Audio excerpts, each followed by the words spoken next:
On va s'occuper maintenant de l'assemblage SA101, qui comporte les pièces 16, 3, 1 et 2. Nouvel assemblage. Ok. Donc, on prend 2, d'accord. Ensuite, 3, le 1 et le 16. Donc, 1, 2, 3, 4. CTRL 7 pour mettre en perspective. Bon, je vois qu'il manque des pièces. Il y a 2 pièces 16, 2 pièces 2. J'appuie sur la touche CTRL, je clique sur la pièce, je la déplace, ça crée une copie. Je fais pareil pour la 16, CTRL, je déplace, ça fait une copie. Maintenant, je mets des contraintes, c'est-à-dire que contrainte, cette pièce ici vient se loger ici de manière coaxiale, c'est bon. Je peux la bouger encore. Donc il faut maintenant que je dise que cette surface-là et cette surface-là doivent être coïncidents. Voilà, donc les pièces sont bloquées, d'accord? Ensuite, cette pièce ici vient se loger là-dedans. Alors, on n'est pas dans le bon sens, vous voyez, donc il faut faire ici inverser. Voilà. Vous voyez, on peut inverser les sens ici. Mais je peux toujours la bouger.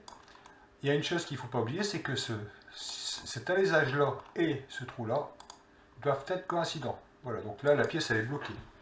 Pareil de l'autre côté. Entre ça et ça, donc là, c'est bon. Et ensuite, entre l'alésage ici et l'alésage là, voilà. Ensuite, bah, on va faire quoi? On va venir loger ça là-dedans.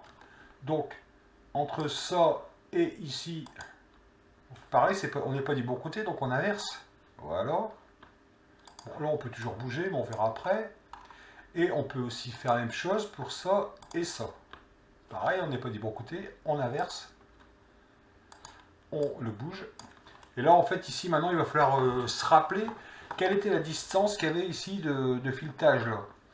Alors, soit on se rappelle, soit on contraint avec le fond, mais je pense qu'il vaut mieux se contraindre avec la distance de filetage. Alors, c'est la pièce numéro 16. On va donc aller retourner chercher la pièce numéro 16 pour essayer de se souvenir de la profondeur du filetage. Alors, 16. Voilà, ici. Donc, si on zoome sur la pièce numéro 16, voilà, la longueur filetée fait 11. D'accord? Donc 11 mm. Ce qui veut dire qu'on va pouvoir créer une contrainte entre ça et ça, mais on va indiquer qu'on a un décalage de 11 mm ici. De 11 mm de l'autre côté. Donc on inverse la cote, ce qui veut dire que la pièce, elle rentre jusqu'à 11 mm. Et puis pour la dernière, on peut très bien dire que cette surface-là et cette surface-là doivent être alignées, comme c'est le cas. Donc on a aussi terminé l'assemblage SA101. On peut donc l'enregistrer. Enregistrer sous donc SA, mais cette fois-ci c'est 101. Voilà.